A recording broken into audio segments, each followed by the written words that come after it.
Welcome to the Game Changer Podcast. I'm your host, Elijah Bryant, and I got a special guest with us today. I got Ray from Jacksonville. How you doing? Good to see you, Elijah. Yes, Good to sir. see you. Thank you for coming up here. Awesome. It's a wonderful drive. Yes, sir. So Yeah. let's start it from the beginning, right? Where you from, and talk about your upbringing. So originally I'm from China, and about 13 years ago I came to the States.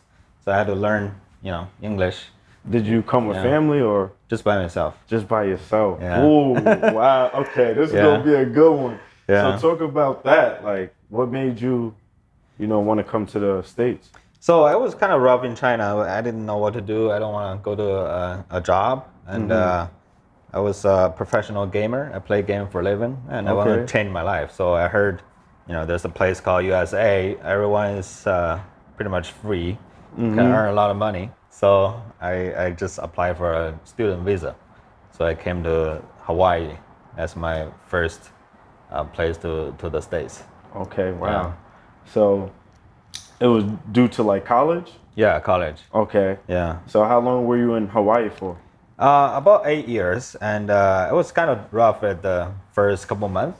I had to learn the language. I was homeless for 3 months, living in Wow. the car for 3 months. That was fun. In a completely different country. Yeah. Wow, no, this is inspiring already. Like, all right, so you're homeless, in Hawaii, outside of your country. Like, what was your next steps? So I had to pick up the free stuff, and there's on Craigslist there's free stuff, and I have to grab them and sell them on the Facebook Marketplace. And then I started to have some initial What were a couple things Investment. that you sold? mattress, microwave, chairs, Anything. sofa, basically anything. Yeah. And you'll be surprised what I pick up for free. That's why I love the States. In China, there's no way. Yeah. Yeah. So, what was one thing that you got for free that you ended up flipping at that time? I just mainly just I think the furnitures is a big item. And then when I was doing it, I saw people flipping cars, so I started to get into those games. And after about 7 years of doing that, I started doing Wow. flipping land. Wow, Yeah. 7 years Yeah. doing it. That's pretty good. Like, so it was Yeah. like consistent. Yeah. So, what made you want to jump into the land space? So I heard people make a lot of money in real estate, and in Hawaii the house market is kind of rough, and to do flipping houses requires a little bit capital, a lot of capital. And then I just think of, is there any way I can still do real estate, but I can do this completely virtual, and that's how I came to land. Yeah. Yeah. So you never started with houses? I tried, but I failed. I paid over $250,000 on mentorship on the houses, Wow. but it won't work in Hawaii. That's a lot. Yeah. That's because some people scared to spend $1,000 for a course, Yeah. but you spent, some big money for mentorship. So what was it about houses that like didn't work for you? I guess in Hawaii they just don't want you to flip a lot, and when there are a lot of local people doing that, they don't really welcome foreigners to flip houses. And then I was on the edge of give up. I was like, this real estate thing never work out. So what should I do? And then I came to no, there's another niche. It's called land flipping, and because there's nothing on top of the land, and there's nothing wrong with it, so I can do it virtually, and that's how I did about 200 deals in my first year. Wow. Yeah, So 200. That's a lot. it's a small deal. Yeah, Anyways, so, yeah. yeah. So let's talk about your process with land flipping, right? Yeah, so because my experience in the cars and also the free stuff, so I'm extremely cautious of what I'm buying, and I know exactly how much I make before I actually buy it. And I don't do wholesale, I buy and sell. So you don't do assignments? No, I just Wow. buy them, but before I buy it, I already know how much I'm gonna make, and then I'll just sell it. Is there a reason why you don't do assignments? I think wholesale is good because it doesn't require you any money. And but the thing about it is you have to constantly looking for cash buyers, and cash buyers are very smart. They're not gonna give you the full market price. That's the first thing. The second thing is if you're in different market, you have to look for the different cash buyers. And right now I'm in about 40 different markets, so there's no way I have like 40, cash buyer lists for different areas. Okay, So yeah. so you being a cash buyer, who is your end buyer? When I buy it, after I buy it, I just post it with the realtor, so I don't even need to worry about it, and they will sell it for me. Wow. So my process is very simple. I don't want to get involved too big. Yeah. And I'm working about 2 to 3 hours a day on this business. Okay, Yeah. so how do you know it's a deal? Yeah, so that's a good question. So when I'm sure they've heard about it, is you make money when you buy, right? So first of all, I need to look at, we have 3 layers. The first layer is so this 3 layers is for our safety, for our money. So the first layer is we want to look at what's sold nearby in the same subdivision, the sold price per acre, and then we also we offer about 40 to 55%. So that's our first layer of safety. So, for example, if it's 100,000, right, sold in this area, you're offering 45,000 Yeah, or 55,000. or 55,000 Yeah, in between that range. Okay. Yeah, so people call us back and they either, curse on me, I will curse back, and, let's do that. And also, they will motivate to sell, and when they are motivated to sell, I negotiate again. And because of me buying and selling cars for so long, so I'm good at negotiating, and I just negotiate again. So that's the second layer. I cut some money off. And there's another layer is I will call the realtors who sold land nearby before I actually buy it, and then to make sure that there's absolutely no way I will lose money. So that's how basically the process. That's a great process. Yeah. In terms of the negotiation, what are some negotiation tips that you do? Yeah, so there are, in the course we talk about there's 3 different foundations and 10 different principles. But the good books to read is Never Split the Difference. And there's another one, it's called Flip the Script. It's not the pretty girl one. There's a pretty girl, not that one. And then another one is called Go for No. Go for No. Yeah. So that 3 books is really helpful for negotiation. What was those 3 foundations?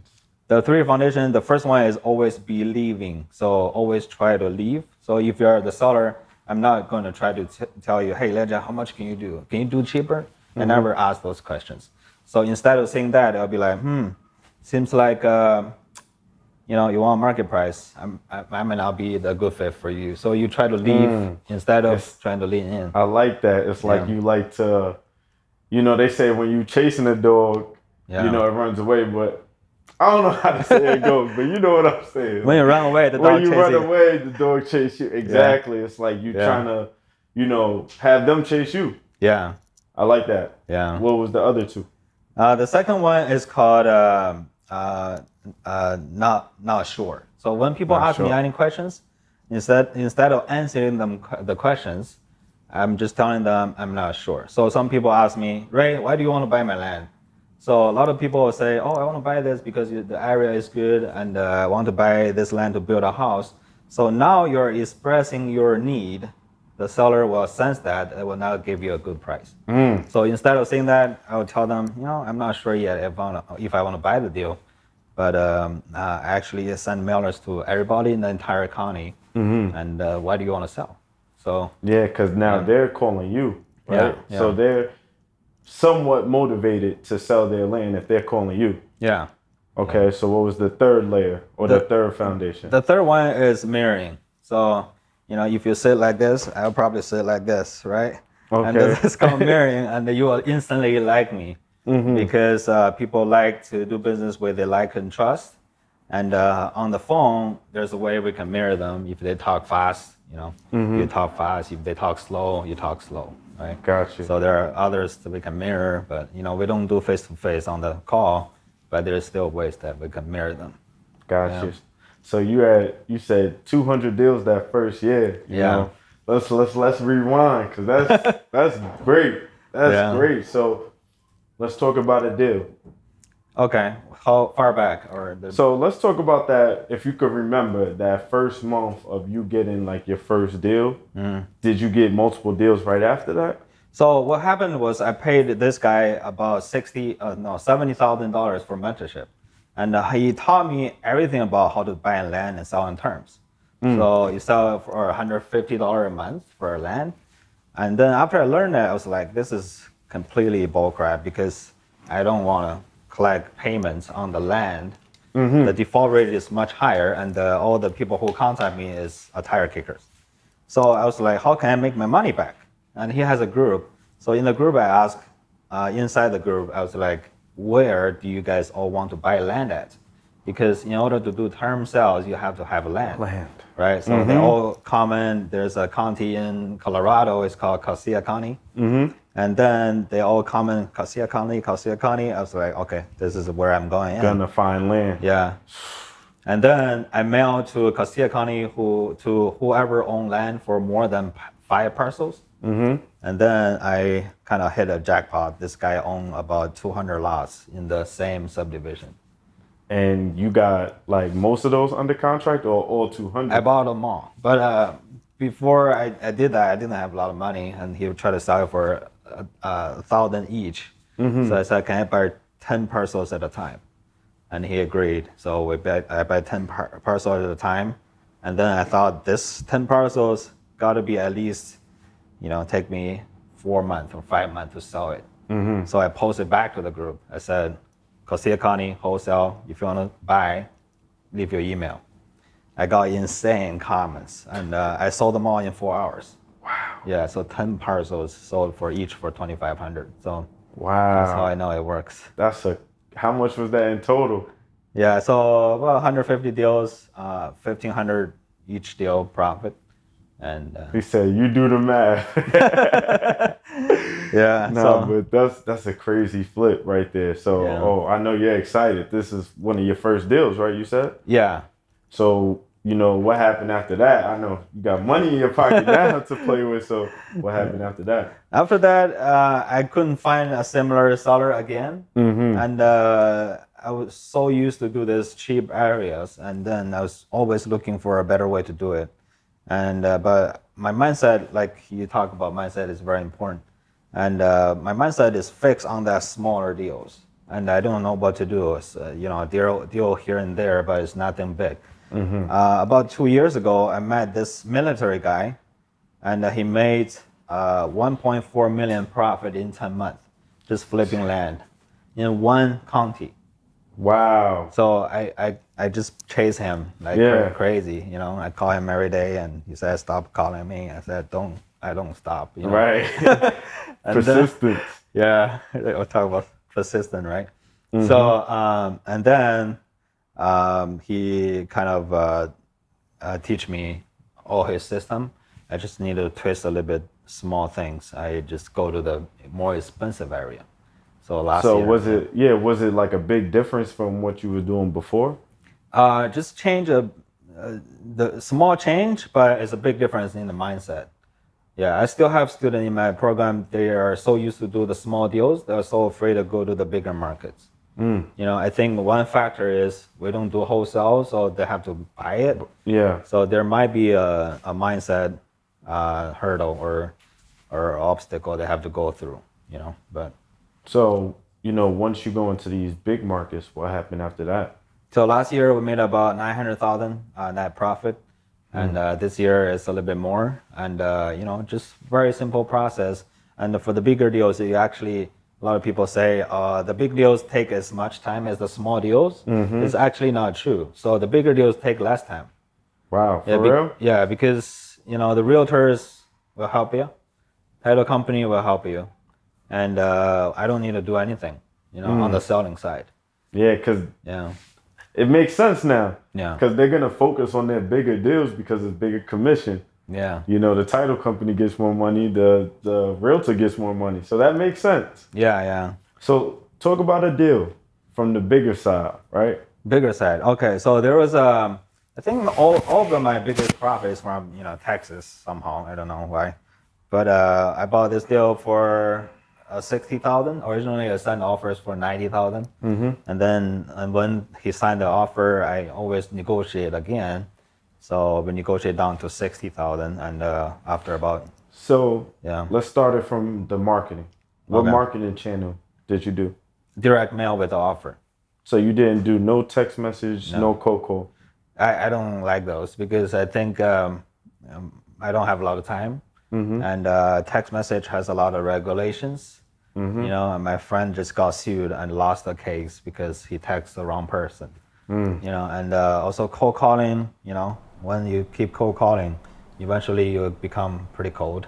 Because they get discouraged. They think, oh, this thing never works. So I just do direct mail with the offer price.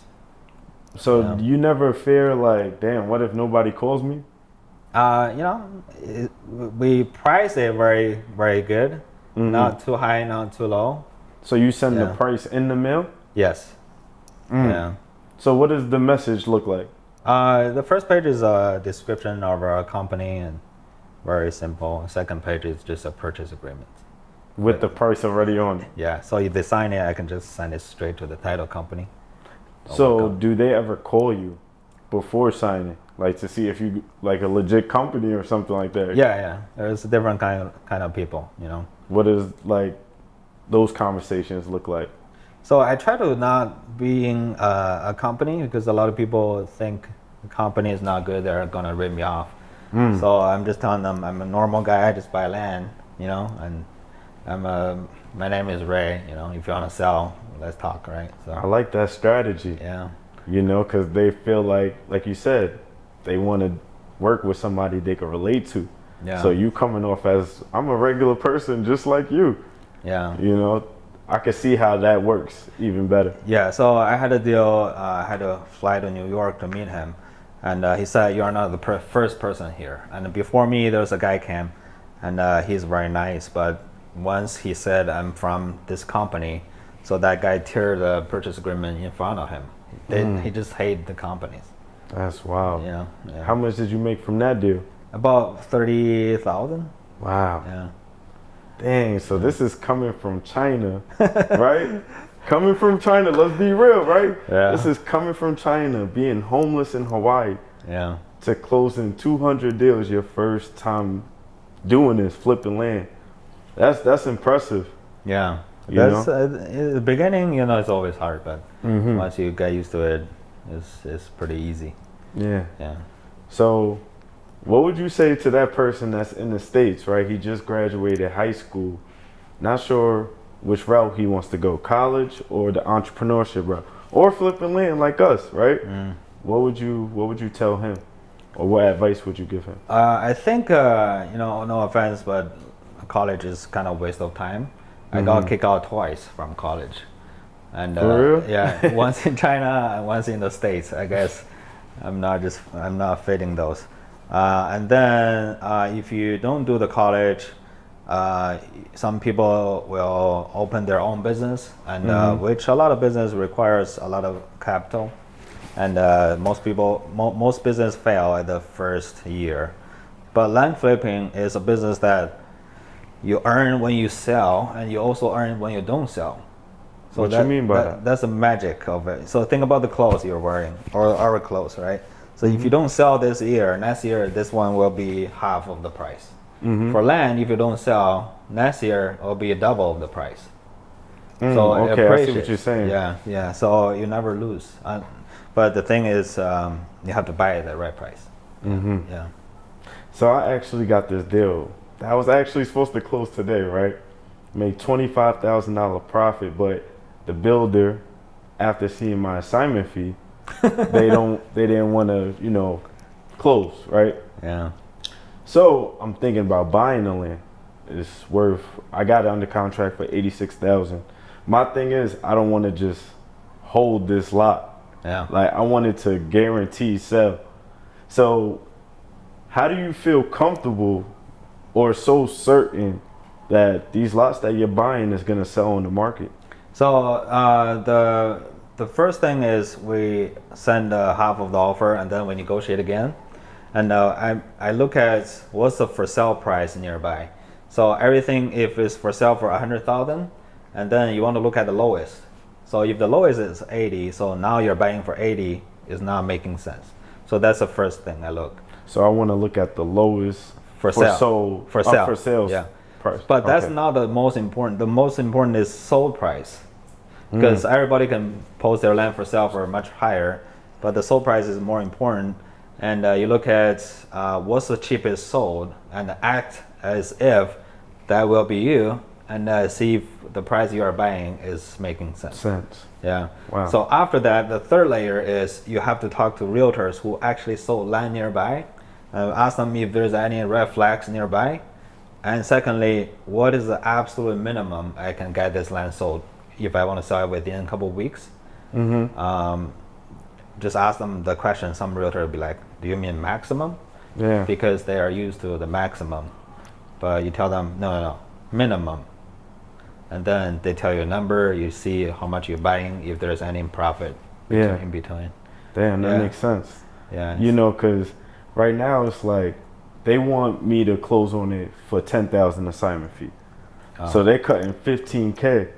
And I got to pay people out too. So I'm like, you know what? I'm going to take that advice. I'm going to reach out to those realtors and see, maybe if this is the better route. What state is that? It's in Florida. Florida, maybe you can post it for sale on the market with a contract.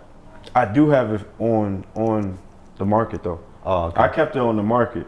Oh, okay. So You cannot do a double closing, and they cannot see the. they already saw it. That's the okay. thing. They work within the title company. Certain builders, like they own the title company too. So that's one of those builders that see like my feed, no matter what, if I double close or not. So trying to work around it, but they basically pay retail. So that's why it's like I always go to them first. Yeah. But Yeah, that's what I mean. The cash buyer is smart. yeah, Retail buyer never know, right? I would have to get somebody that's like moving from New York Yeah. to buy this one or something. But I don't want to hold it, Yeah. I don't want to just have 86,000 just on the land sitting there, Yeah. you know. It's a good price. I mean, 80,000. Yeah, because I was gonna sell it for somewhere around like 105 or something, 110. So, but yeah, so like in terms of, do you get your list from PropStream? No, I don't really like PropStream because the data is kind of outdated. I use ListSource, and I also have contract with ListSource. We can get the price for 80% off. Word? It's not 20% off, it's 80% off. So instead of paying 20 cents per list, we're paying 3 cents per list. Yeah, So that's it's good. close to PropStream, but data is much better. Okay, Yeah. so and then in terms of your direct mail, what website you use for that? It's called offerstowners.com. I'm thinking about Rocket Mail right now. It seems to be cheaper. How much mail you send out a month? About 35,000. Wow. 30,000. Yeah. Dang, you spending some good money. I think I'm spending very low. I have friends mail about 160,000 a month. Wow. Yeah, they're making 11 million a year, so it's a much better system they have. Yeah, they're playing in a different ball game. Yeah. So, are you targeting multiple counties at the same time? Yeah. So How many you would say? right now I'm in 45 different counties. At the same time, every month about 6 to 7 counties. Yeah. So on the way, I actually look around on the way drive here. I already saw 2 counties. I'm gonna You're gonna do try. mail again. Yeah. Okay. Try it out. So, in terms of employees, do you have many employees? Yeah, I have many. I have one, and it's the VA from somewhere in India. So just you and a VA. Yeah, I pay him a lot of money, $2 an hour. Yeah. $3 an hour sometimes. Wow. So how do you guys handle all these inbound calls? Actually, I take it myself. I enjoy negotiating, and I think that's a good, interesting game. And I should have hired an acquisition manager, but all the entrepreneurs think they're the superhero. I can only do this; nobody else can. Yeah. But that's my weakness. So I have to hire someone to trust him, right? You got to delegate. Telling you, delegate, automate. That's my 2023. You know, that's what I'm focusing on. But Yeah. so where can these people follow you at? They can always at my Instagram. It's called Virtual Flip Land. Virtual Flip Land. Easy. You drop a lot of content too. So before we, stop this, in terms of like content, why do you feel like that's important? The content. Yeah. So whatever we are sharing right now. Just like in general, like the content you put on Instagram. Oh, the content. Okay. Yeah. So I think if people want to learn this, they absolutely can. I mean, I came here with no even I didn't even speak the language. If I can do this, everybody else can, right? So if I can, they can. Why not sharing it, right? And a lot of time, my wife said there are a lot of people doing this. If you do this, there'll be a lot more people doing this. It'll be more competitive, but I think it's all about collaboration, not competition. And I have, I don't believe in competition. I think, That's a great mindset to have, because I feel like, since I built out the school, I have to tell the masses what I'm doing, my markets, even showing some of my builders' criteria, right?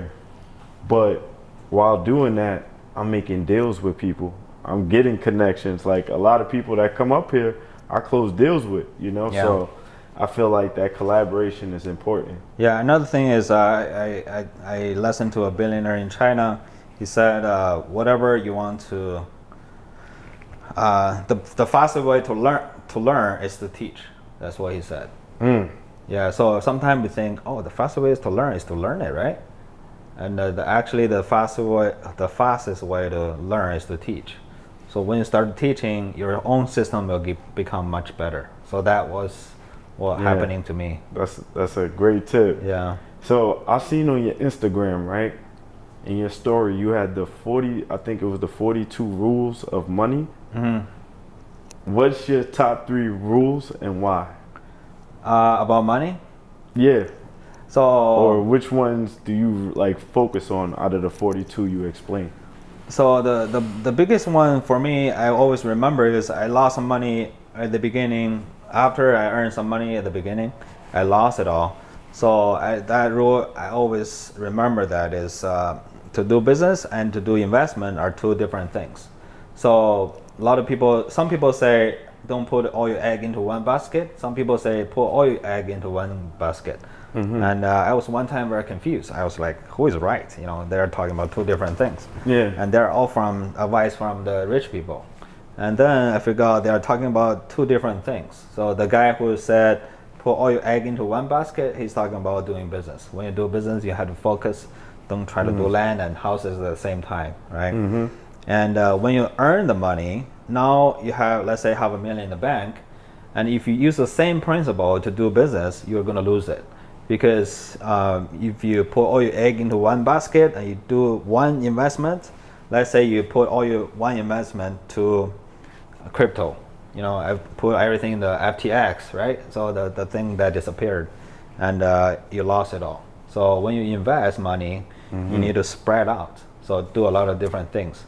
Just look at you have Rolex, gold, those 2 different things, and other assets like stocks, crypto, real estate, land, and all those things, buildings. Damn, that makes sense. Yeah. That's a great tip, man. You dropping gems.